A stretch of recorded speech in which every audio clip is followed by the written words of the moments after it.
وبركاته.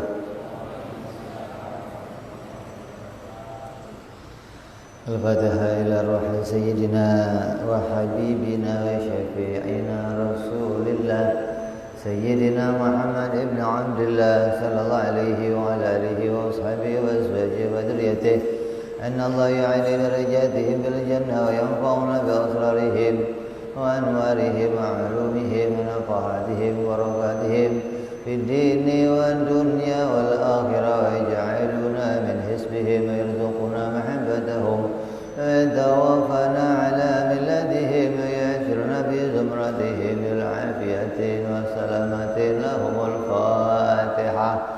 أعوذ بالله من الشيطان الرجيم. بسم الله الرحمن الرحيم.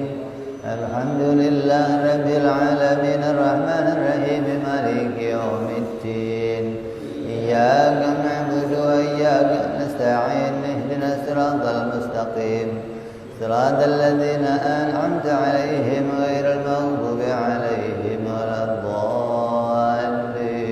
آمين. بسم الله الرحمن الرحيم. نويت تعلما والتعليما والتذكرا والتذكيرا والنفع والانتفاع والإفادة والاستفادة والحث على التمسك بكتاب الله وسنة رسول الله صلى الله عليه وسلم والدعاء إلى الهدى والدلالة على الخير ابتغاء مرضاته وقربه وثوابه وحسن الخاتمة مع اللطف والعافية وصلاح العاقبة. Bismillahirrahmanirrahim. Alhamdulillahirabbil alamin.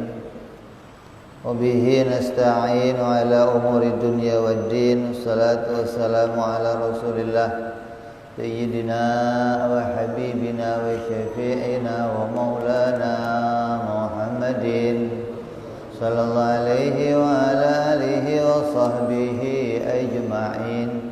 Amma ba'du.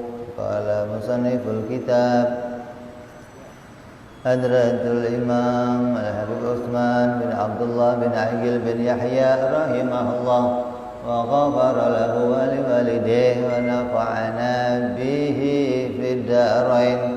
Allahumma aftah qulubana futuhal arifin wa bihidmatika wa ansur alaina bi rahmatika ya arhamar rahimin.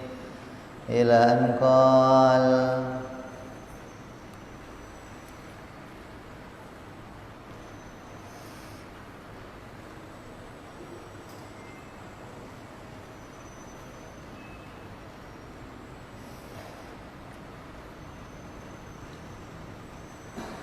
Kemarin sudah kita bahas tentang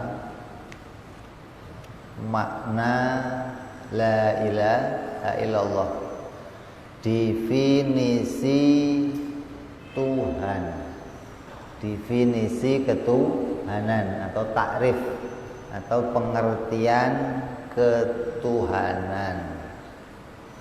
Jangan sampai lupa, itu pengertian penting itu. Kamu nggak akan dapat pengertian itu di kitab-kitab lain, nggak akan dapat. Di kitab-kitab lain kamu hanya akan dapat kalau ditanya Tuhan itu apa. Tuhan itu ya yang menciptakan langit bumi. Tanya lagi Tuhan itu apa? Tuhan itu ya yang berhak disembah. Itu pengertian secara umum seperti itu. Tapi kita di dalam ilmu tauhid bisa memahami bahwa apa makna Tuhan. Makna ketuhanan adalah zat yang tidak butuh kepada segala sesuatu dan segala sesuatu butuh kepada Dia. Itu kamu baru menemukan makna Tuhan yang sebenarnya. Maka dengan makna itu kita bisa menolak anggapan-anggapan tentang ketuhanan yang dituduhkan oleh orang-orang yang tuduhan tersebut tanpa dasar, tanpa sebuah petunjuk, tanpa dalil. Ya, artinya kita harus menyadari itu. Umpamanya kita konsekuen. Seluruh dunia kita bikin polling, tahu polling? Bikin pertanyaan seluruh dunia. Kita tampilkan Tuhan yang disembah oleh orang Arab dulu, Lata dan Uzza. Nah, kita tampilkan, pajang. Kita tanya seluruh dunia, ini siapa? Jawabnya kira-kira apa? Lata Uzza kita tampilkan, seluruh dunia kita tanya, ini siapa? Jawabnya apa? Patung. Ini batu. Gak ada yang akan ngomong ini Tuhan. Gak ada. Orang yang aja yang ngomong ini Tuhan. Ya. Udah, Lata Uzza terjawab ini batu. Terus Nabi Isa, Yesus kita tampilkan. Tanya seluruh dunia, ini siapa? Jawabnya apa? Manusia. Ini orang. Gak ada yang akan jawab ini Tuhan. Gak ada. Coba polling seluruh dunia. Ini konsekuen aja. Gak usah kita intervensi, gak usah. Biarin aja. Coba kamu jawab sesuai apa yang kamu ketahui. Ini siapa? Jawabnya manusia. Ya. Coba tanya lagi, matahari ini siapa? Planet. Api yang disembah oleh orang Majusi, tanya ini apa? Api.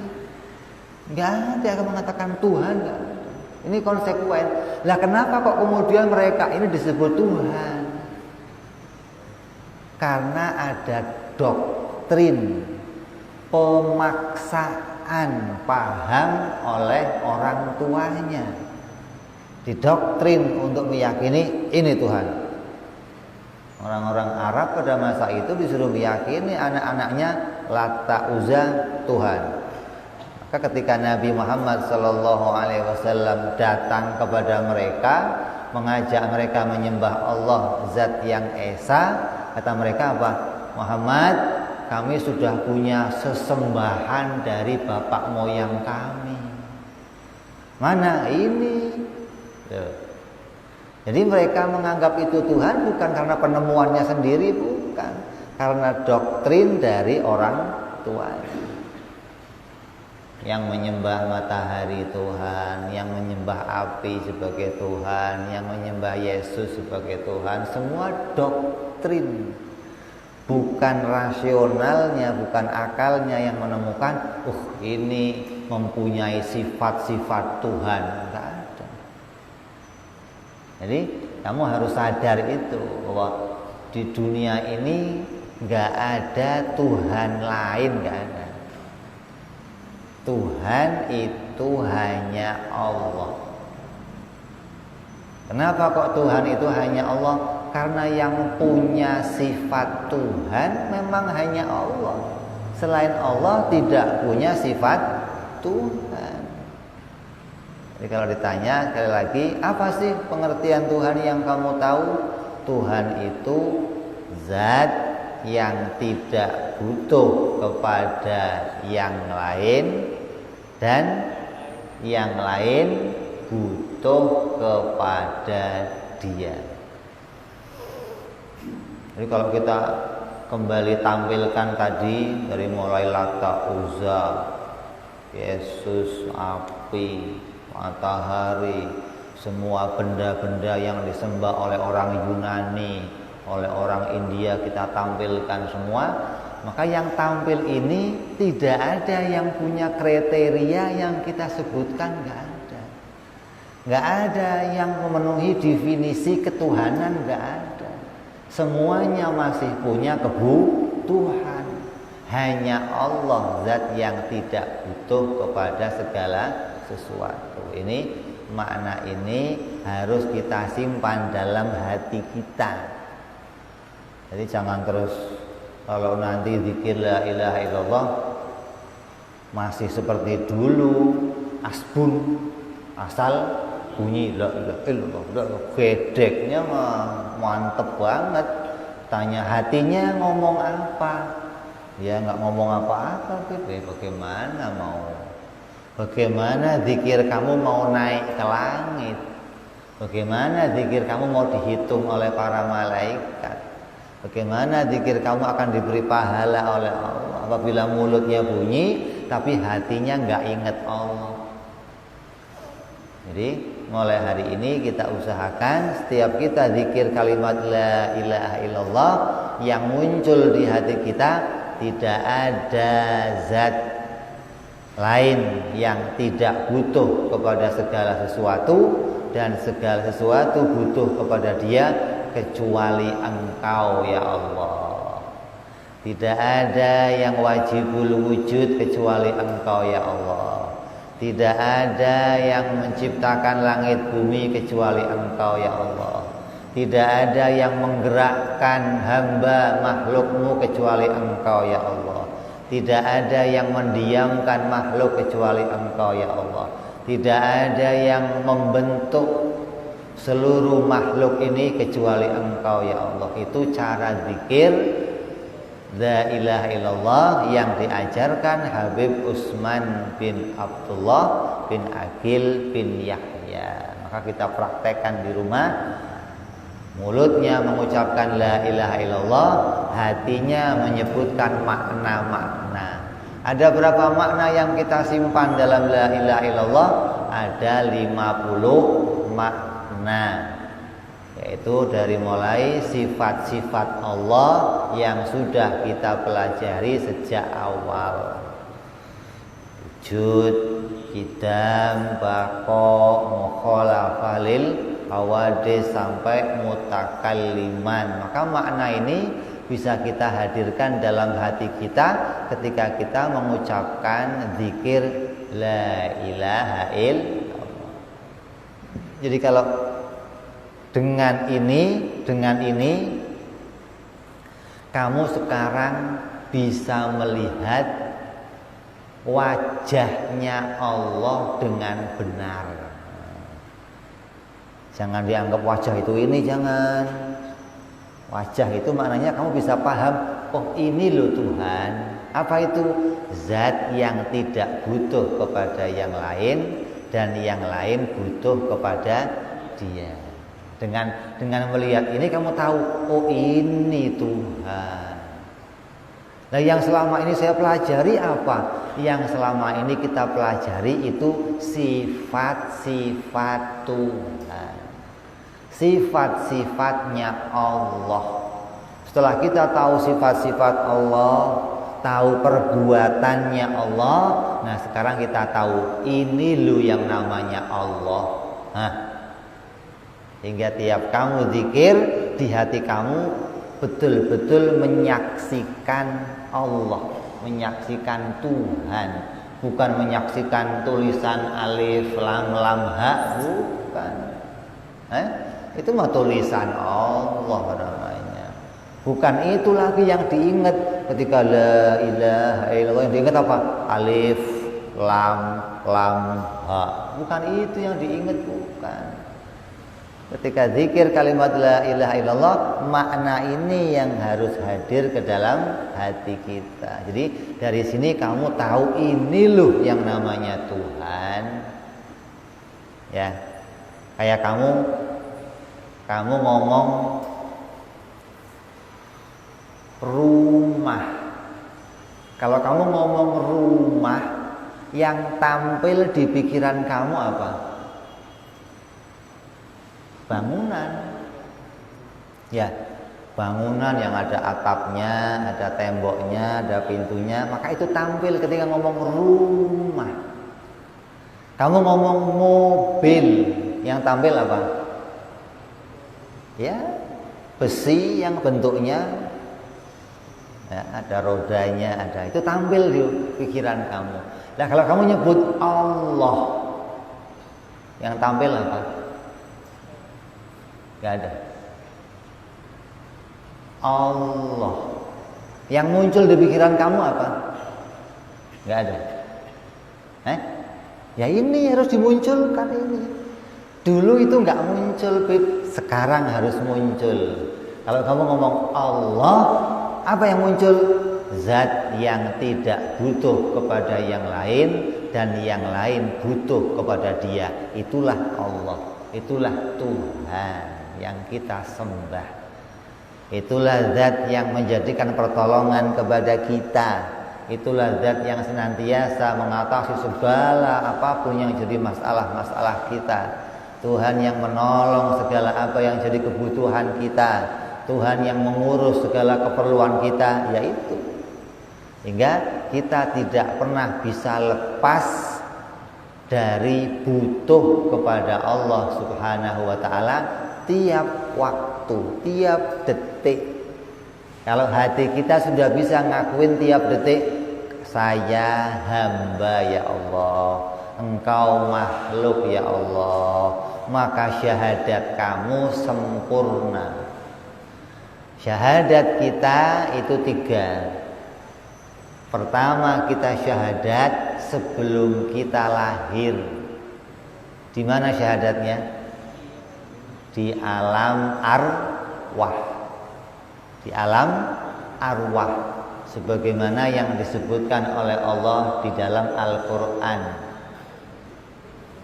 Allah mengumpulkan semua arwah di satu alam, namanya alam arwah. Dan Allah bertanya kepada seluruh arwah, alastu birabbikum, bukankah aku ini Tuhan kalian, para arwah? Semua arwah menjawab, bala syahidna, iya ya Allah, kami bersaksi Engkau adalah Tuhan. Ini syahadat kita yang pertama kepada Allah. Enggak pakai berpikir, enggak pakai dalil, enggak pakai apa. Ketemu kita dengan Allah, kita bersyahadat. Emangnya ingat, Bib? Bukan ya ingat, boro-boro ingat. Boro-boro yang belum lahir kita ingat. Wong kamu sudah lahir, kamu nyusu sama mak kamu aja nggak inget, apalagi yang belum lahir. Pernah ingat kamu dulu? Ingat? Ya nggak inget. Lah kok bisa tahu, Bib? Allah yang memberitakan dalam Al-Quran. Allah mengingatkan kita. Ingat. Dulu kamu pernah sumpah sama saya. Ingat.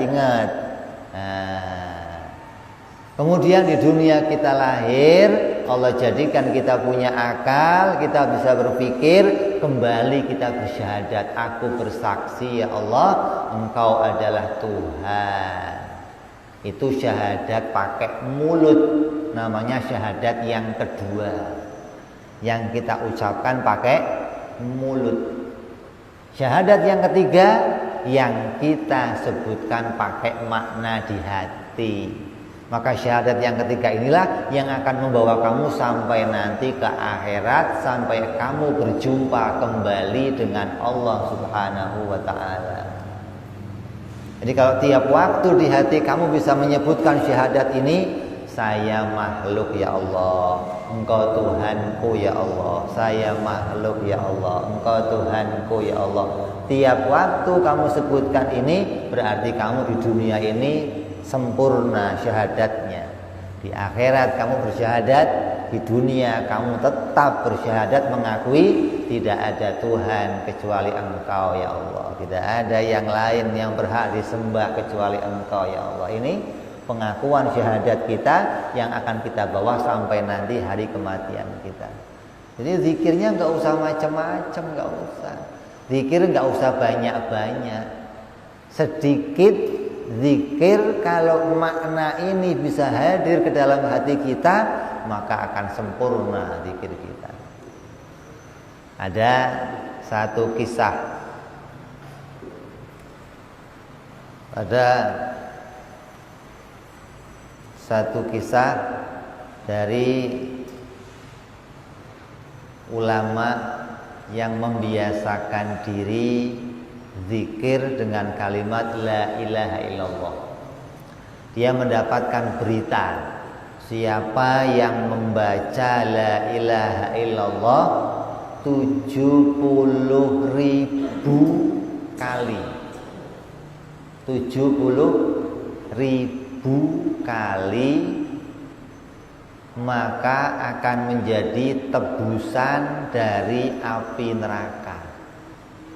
Orang Islam yang membaca kalimat la ilaha illallah 70.000 kali dengan hati yang hadir tadi, hati yang membawa makna la ilaha illallah dengan benar, dibaca 70.000, maka akan menjadi tebusan dirinya dari api neraka.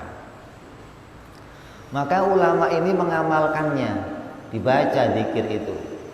Tiap waktu dia zikir la ilaha illallah pelan-pelan sambil menghadirkan makna di dalam hatinya. Sehari bisa 10 dibaca 10 kali, bisa 100 kali, bisa 200 kali, dikumpulkan sama dia. Oh, hari ini sekian, besok sekian, lusa, sampai terkumpul jumlahnya 70.000. Selesai baca 70.000, maka dia niatkan, ya Allah, saya niatkan bacaan tadi untuk tebusan diri saya dari api neraka. Terus setelah itu dia baca lagi, karena memang dasarnya senang sama kalimat la ilaha illallah, senang, maka diulang lagi. Dia baca lagi 70.000, tapi dia belum meniatkan ini mau diniatkan untuk siapa. Yang tadi pertama dia baca, dia niatkan untuk dirinya sendiri. Yang kedua dia baca, dia belum meniatkan untuk siapa-siapa. Lalu suatu hari dia ada undangan ke tetangganya untuk tahlilan. Ada acara di tetangganya, dia diundang. Kebetulan dia mengajak keponakannya yang masih kecil. Diajak ikut. Sampai masuk rumahnya sahibul hajat yang mengundang acara. Begitu anak kecil itu masuk, langsung spontan anak itu nangis. Nangisnya nangis yang gak seperti nangisnya anak biasa, tanpa berhenti berteriak-teriak histeris luar biasa sambil mengatakan, ya ammi hadzal ummi finnar. Wahai pamanku, ummi yang ada di rumah ini ada di dalam neraka. Jadi yang ditahlilin itu adalah seorang perempuan, maka anak kecil ini anak kecil yang oleh Allah diberikan mukasyafah, bisa melihat lauhil mahfud, bisa melihat tulisan tentang nasibnya manusia. Maka dia dilihatkan oleh Allah bahwa yang sedang ditahlilin itu ada di dalam neraka. Maka dia nangis berguling-guling. Ya ami hadal ummi finnar, hadal ummi finnar. Terus ini orang ribut geger didiemin nggak bisa. Udah dikasih permen nggak bisa, dikasih es krim nggak bisa, dikasih HP yang nggak mau. Nah main game nggak mau juga. Wah ini berat udah ini. Hah? Si Ami ini, si pamannya ini ingat, oh saya masih punya satu bacaan la ilaha illallah yang belum saya hadiahkan untuk siapa-siapa. Maka dia munajat, ya Allah, bacaan saya tadi yang 70.000 itu ya Allah, saya hadiahkan untuk Ummi ini ya Allah. Maka ketika niatnya itu dihaturkan kepada Allah, spontan anak itu diem. Padahal kan nggak janjian ini, nggak ngomong, dia nggak ngomong, hanya di hatinya saja, ya Allah, saya niatkan bacaan saya tadi untuk Umi ini. Spontan anak itu diem dan mengatakan, ya Ami, hadzal ummi fil jannah. Ya Ami, hadzal ummi fil jannah. Oh, maka barulah si ulama tadi tahu, oh ternyata memang ini beritanya benar. Maka kembalilah ditulis oleh dia di kitab-kitabnya memberitakan untuk menyarankan kepada siapa saja yang mau mendapatkan tebusan dirinya dari api neraka, baca 70.000 kali. Selesai untuk dirinya, hadiahkan untuk orang tuanya. Selesai untuk orang tuanya, hadiahkan untuk guru-gurunya. Selesai, hadiahkan kepada siapa saja yang kita kehendaki. Jadi 70.000 dibaca untuk tebusan satu orang. Kan kita sering kalau ada tahlilan biasa bacanya apa? Kulhu 10.000 ya. Ini juga tebusan biasanya dibaca bareng-bareng. Tuan rumahnya menyediakan batu. Nah, nanti dibagi bulan sekian baca berapa? 10.000 untuk tebusan orang tuanya. Nah, ini kalau kita mau baca sendiri, bacanya mulai sekarang kita baca pelan-pelan. 70.000 kumpulkan. 70.000 kumpulkan, hadiahkan untuk si anu yang kita kehendaki. Ini salah satu dari kemuliaan, salah satu dari keutamaan zikir dengan kalimat la ilaha illallah. Keutamaan lainnya apa? Banyak, penuh. Tidak ada zikir yang lebih afdal daripada la ilaha illallah. Sampai dikatakan afdalu zikri, sebaik-baiknya zikir la ilaha illallah. Makanya perbanyaklah zikir ini setelah kita tahu sekarang ini bahwa kalimat la ilaha illallah itu menyimpan seluruh akidah yang sudah kita pelajari. Dan seluruh akidah itu apabila kita baca, kita akan bisa mengetahui Allah Subhanahu wa ta'ala secara sebenarnya. Kita akan tahu makna ketuhanan dengan benar. Kita akan tahu definisi ketuhanan dengan benar. Jadi zikirnya apa? La ilaha illallah. Ini zikirnya orang awam. Ya, zikirnya orang awam kayak kita, pertama yaitu biasakan dengan zikir itu dulu. Nanti kalau sudah biasa pakai zikir itu semakin terus, maka kita akan semakin dekat kepada Allah. Maka kita akan mulai merasa Allah itu menyaksikan kita. Naik ke makom ihsan namanya. Dia merasa bahwa Allah memperhatikan dia, bahwa Allah melihat dirinya. Maka orang yang sudah bisa sampai pada makom ihsan ini akan ganti zikirnya. Apa? La ilaha illa huwa. Tidak ada Tuhan kecuali Dia. Kecuali Dia. Dia siapa? Allah. Dia siapa? Ya yang istighna, yang enggak butuh kepada yang lain dan yang lain butuh kepada Dia. Udah bisa makom ihsan ini yang pertama, naik ke makom ihsan yang kedua. Apa itu?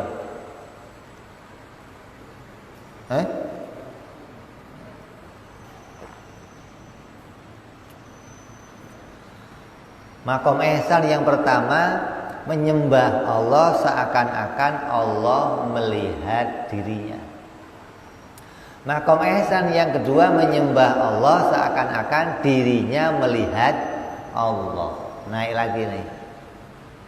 Maka orang yang sudah naik lagi ke makom ihsan yang kedua, zikirnya ganti lagi. Apa? La ilaha illa anta, la ilaha illa anta, la ilaha illa anta. Sudah mukhatab dengan Allah. Sudah seakan-akan dia itu langsung melihat Allah. Hatinya betul-betul menyaksikan semua sifat-sifatnya Allah Subhanahu wa ta'ala. Ini zikirnya berubah jadi la ilaha illa anta, la ilaha illallah, la ilaha illa huwa, la ilaha illa anta. Ini meningkatnya ke makom ihsan. Jadi apa? Kalau kita enggak biasakan zikir ini, maka kita tidak akan naik ke makom ihsan. Maka kita hanya akan menyebutkan zikir la ilaha illallah, ya zikir biasa saja. Kita anggap pokoknya zikir ingat Allah.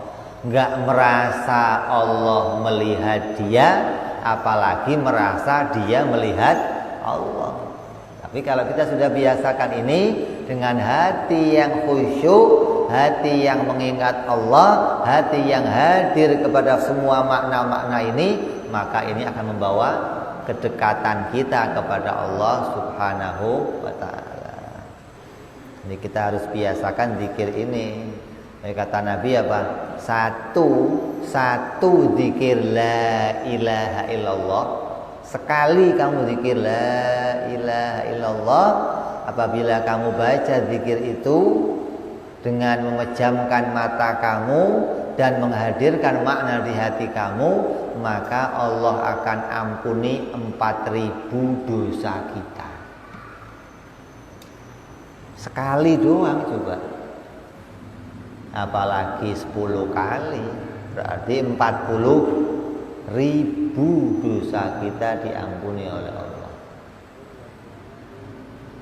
Selesai dosa kita diampuni, habis diampuni oleh Allah dosa keluarga kita. Selesai dosa keluarga kita diampuni oleh Allah, diampuni dosa tetangga kita. Nah, ini keistimewaannya.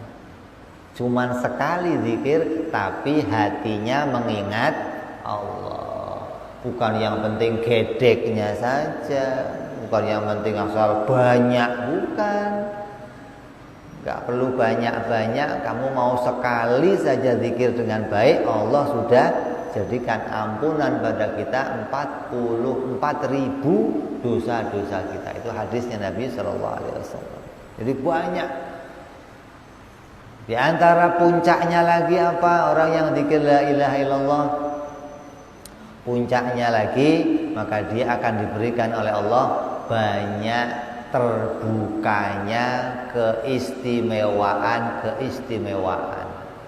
Allah akan jadikan berita ke dalam hatinya. Allah akan jadikan informasi ke dalam hatinya. Kalau ada kejadian, kamu akan dapat informasinya. Oh, besok akan begini, lusa akan begini. Oh, akan ada bencana ini, akan ada. Kamu akan dapat informasinya. Ini yang orang lain itu nggak bisa tahu, kamu bisa tahu. Kenapa? Karena kamu mendekat dengan Allah. Kamu menjadi orang-orang yang dekat dengan Allah. Dekat dengan Allah itu maknanya dekat dengan rahmatnya Allah, dekat dengan karunia Allah, dekat dengan pertolongan Allah. Bukan dekat dengan Allahnya, bukan jejeran begini, bukan. Dekat dengan karunia Allah. Ini yang kita harapkan, ini yang kita mau, ini yang kita inginkan sebagai hamba. Semua hamba ingin menjadi hamba yang dekat dengan Allah Subhanahu wa ta'ala, hingga disebut sebagai ahlillah, sebagai orang yang taqarrub ilallah, yang mendekat kepada Allah Subhanahu wa ta'ala. Dan masih banyak lagi keistimewaan-keistimewaan dari zikirnya kalimat la ilaha illallah. Makanya di awal kitab ini kita sudah bicara tentang mabadi'ul asyarah. Mabadi'ul asyarah itu permulaan 10 permulaan untuk membaca sebuah kitab.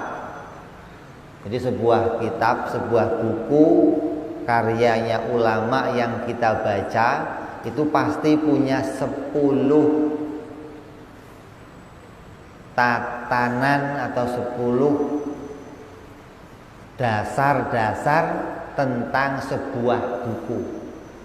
Kalau 10 ini kita baca, maka kamu akan tahu buku itu buku untuk apa, keuntungannya apa, namanya buku apa, yang ngarang siapa, hukum mempelajarinya apa hukumnya, apa kemuliaannya ilmu itu dibandingkan ilmu yang lain. Ini ada 10 ini.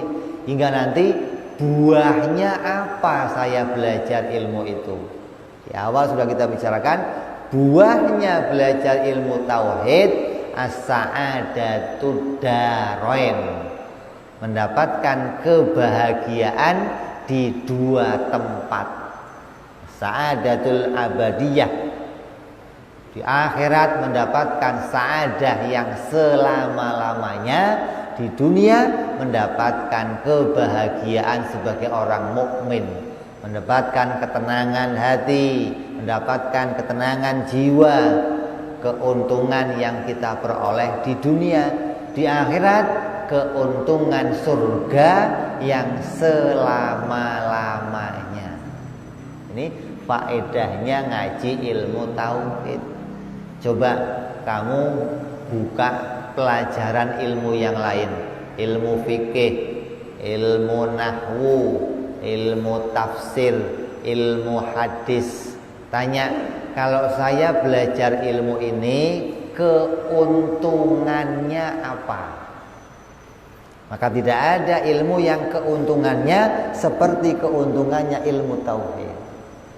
Ilmu yang lain keuntungannya, oh belajar nahwu bisa baca, oh belajar hadis, oh bisa memahami kalamnya Nabi Muhammad, oh belajar tafsir Quran, oh bisa memahami perintah-perintahnya Allah yang ada dalam Al-Quran. Belajar ilmu fikih, oh faedahnya mengerti hukum, bisa selamat dari mana yang haram, mana yang halal. Ini faedahnya ini satu-satu ini. Tapi kamu belajar ilmu ini, faedahnya as-sa'adatud darain. Kamu mendapatkan kebahagiaan di 2 tempat, di dunia sampai nanti di akhirat. Ini diantara puncaknya buah atau keuntungan yang kita peroleh dari ngaji ilmu tauhid. Jadi jangan sampai kita putus dari ngaji ilmu tauhid, karena kita nggak akan mendapatkan kebahagiaan yang selama-lamanya kecuali modalnya ngaji ilmu ini. Terus ilmu ini juga yang akan kamu jadikan modal untuk keselamatan kamu setelah kamu meninggal dunia.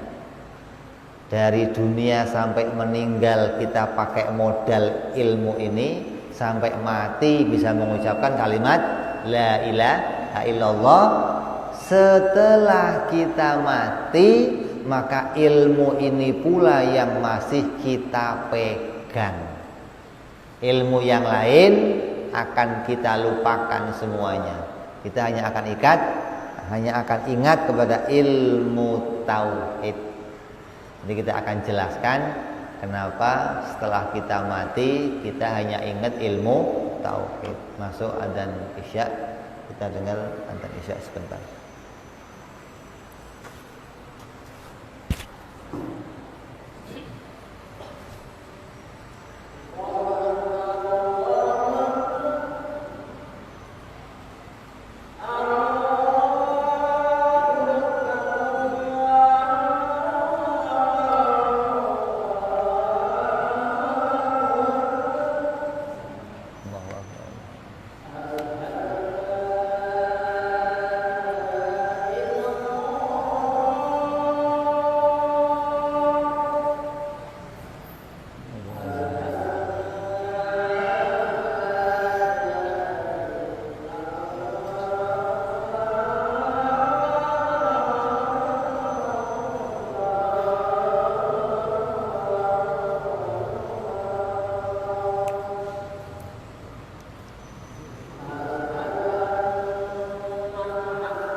اللهم رب هذه الدعوة التامة والصلاة القائمة على سيدنا محمد الوسيلة الفضيلة عائشة العفو والدرجة العليا الرفيع وبدء المقام المحمود الذي وأنت يا أرحم الراحمين.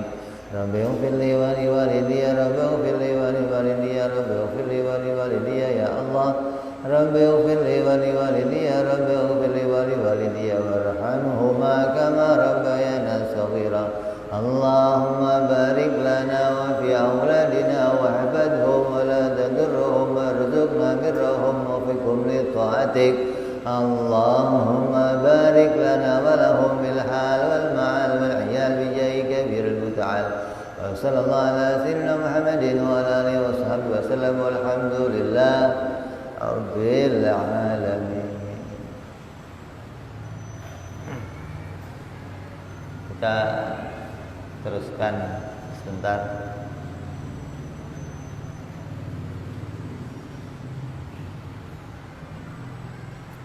Jadi dari sekarang kita berupaya membiasakan diri zikir dengan kalimat la ilaha illallah. Untuk apa upayanya? Agar di akhir hayat kita bisa mengingat kalimat ini dan bisa mengucapkannya. Kalau dari mulai sekarang kita tidak biasakan mengucapkan kalimat ini, maka nanti di akhir hayat kita tidak akan bisa mengucapkannya. Biasakan sejak waktu yang lega, biasakan sejak waktu yang senggang, bukan pada waktu yang sempit. Kalau di waktu yang senggang kita terbiasa, maka harapannya nanti di waktu yang sempit, di waktu yang mendesak, di waktu yang sangat cepat, di waktu yang sangat terbatas, yaitu waktu sakaratul maut, kita masih tetap bisa mengucapkan kalimat la ilaha illallah dan bisa menghadirkan maknanya sekalian. Bukan hanya bisa mengucapkannya saja, tapi bisa menghadirkan maknanya sekalian di akhir hayat kita. Kita harapannya apa? Allah menolong kita. Apa pertolongan Allah? Pertolongannya Allah yang kita harapkan adalah Allah memberikan kita kemudahan di dalam mengucapkan kalimat tersebut dan kemudahan untuk mengingat maknanya sekalian. Ini harapannya. Maka dari sekarang kita biasakan zikir kalimat tersebut agar nanti di akhir hayat kita masih terbiasa mengucapkannya. Setelah kita mati, jangan dianggap setelah mati langsung masuk surga. Sik banget gitu kan.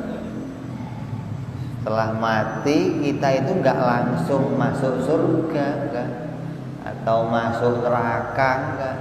Perjalanannya alam akhirat itu lebih lama dari perjalanan dunia. Mati kita akan dikumpulkan di padang mahsyar.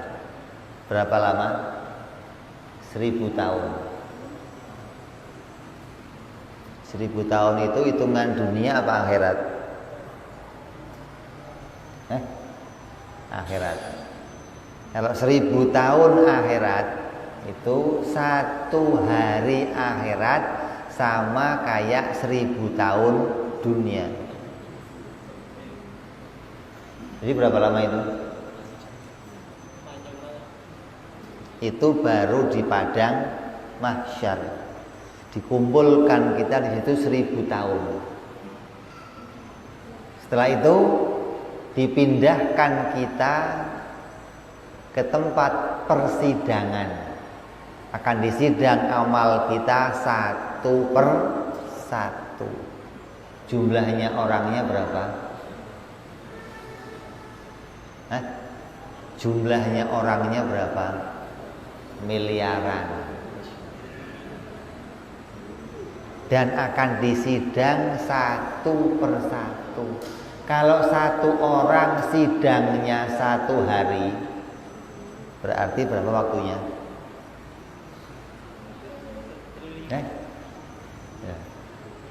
Padang mahsyar sudah lama, dipindah ke tempat persidangan. Di persidangan lebih lama lagi. Kita harus ngantri 1 per 1 disidang oleh Allah, selesai keluar, masuk 1 lagi dan dipanggil Fulan bin Fulan maju. Fulan bin Fulan maju. Fulan bin Fulan akan dipanggil 1 per 1 dan namanya didengar oleh semua yang ada di situ. Ada yang di masa itu berharap, ya Allah, mbok saya nggak usah disidang ya Allah, udah langsung aja masukin neraka ya Allah. Coba, langsung saja masukkan neraka. Kenapa? Dia tahu kalau saya sampai disidangkan, saya akan dapat 2 siksaan. Apa? Malu dan disiksa oleh Allah. Malu dari dosa-dosanya, dan yang kedua disiksa oleh Allah. Kata dia apa? Ya Allah, Udah nggak usah disidang lah ya Allah. Saya ngaku saya salah ya Allah. Udah cepet aja langsung masuk neraka. Tapi ya nggak bisa, semua akan disidang. Setelah disidang selesai, kemana? Melewati jembatan. Berapa lama? Berapa lama? Ada ulama yang mengatakan di jembatan itu, jembatannya itu lurus 30.000 tahun, naik 30.000 tahun, turun 30.000 tahun. Berapa lama? Itu. Jadi jangan dibayangkan, oh setelah mati ngucapin la ilaha illallah masuk surga. Asik banget kayaknya. Ini masih lama. Kenapa? Surga yang akan kamu tempati itu selama-lamanya. Maka untuk masuk ke surga nggak cuma butuh 60 tahun. Ibadah 60 tahun selesai gitu langsung surga. Ya Allah, enak banget kayaknya yang begitu. Nah terus setelah kita dari alam kubur, kita dibangkitkan oleh Allah, modal kita di sana apa? Hah? Ilmu apa yang mau kita andalkan di sana? Semua ilmu yang lain akan kamu lupakan. Yang akan kamu ingat hanya ilmu ini nanti. Kamu hanya akan ingat, ya Allah, saya hamba, ya Allah, Engkau saya Tuhan, saya makhlukmu, ya Allah, Engkau adalah Tuhan. Saya hamba, ya Allah, Engkau Tuanku. Saya hamba, ya Allah, Engkau Tuanku. Engkau zat yang esa, Engkau tidak butuh segalanya. Itu doa yang akan kita ingat selama jutaan tahun. Kita nggak akan ingat ilmunya sholat, ilmunya puasa, ilmunya haji, ilmunya yang lain. Nah untuk apa diingat? Nggak dipakai lagi di sana, mau ngapain diingat-ingat?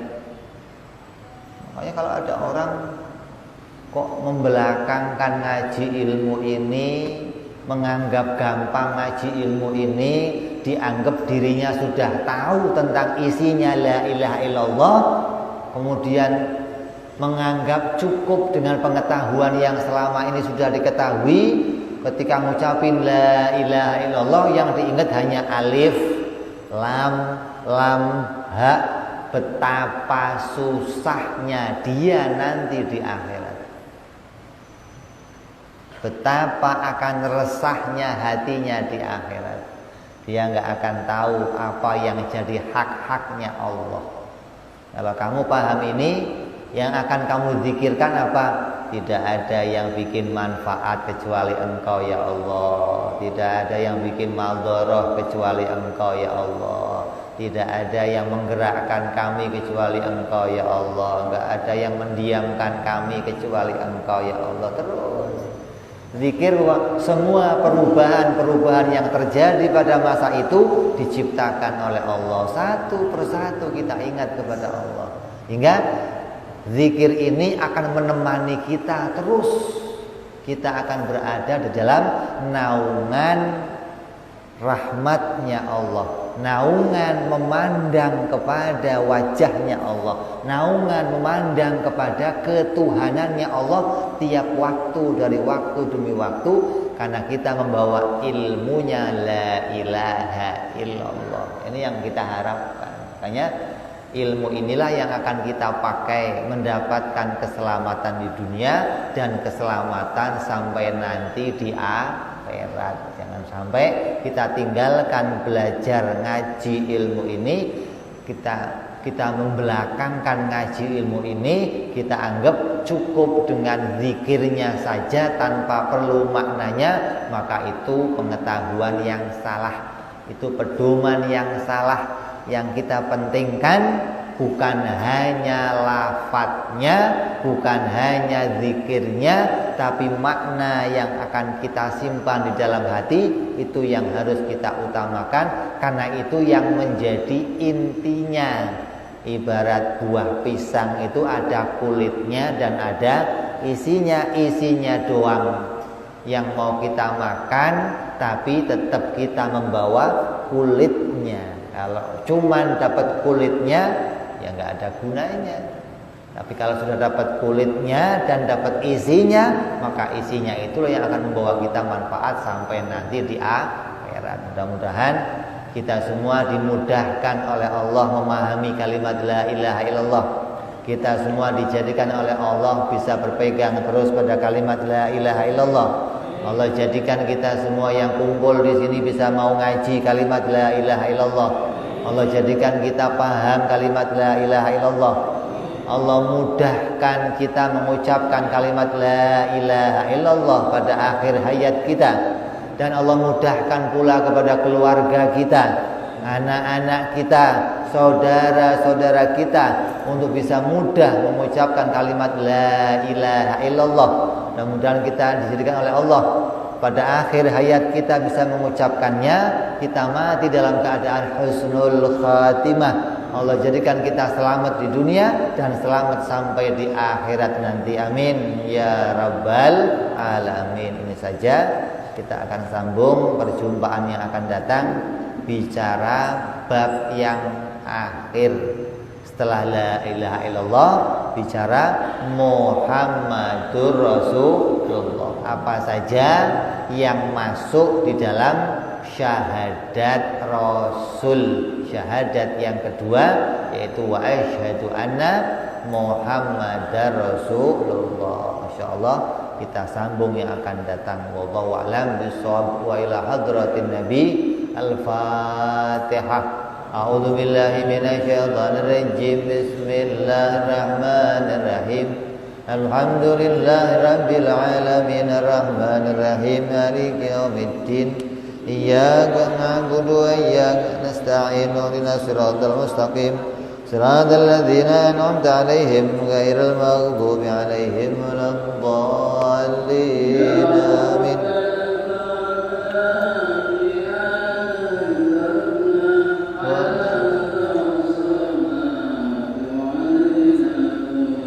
تغسل كل حوبا واستر لنا عوراتي وامن رواتي واغفر لي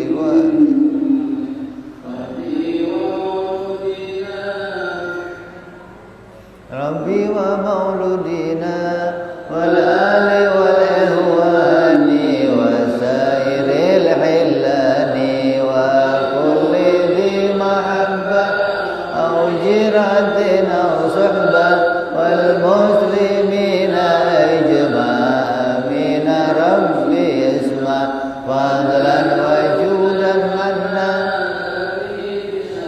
منا بالمصطفى رسولي نهضى بكل سولي صلى وسلم ربي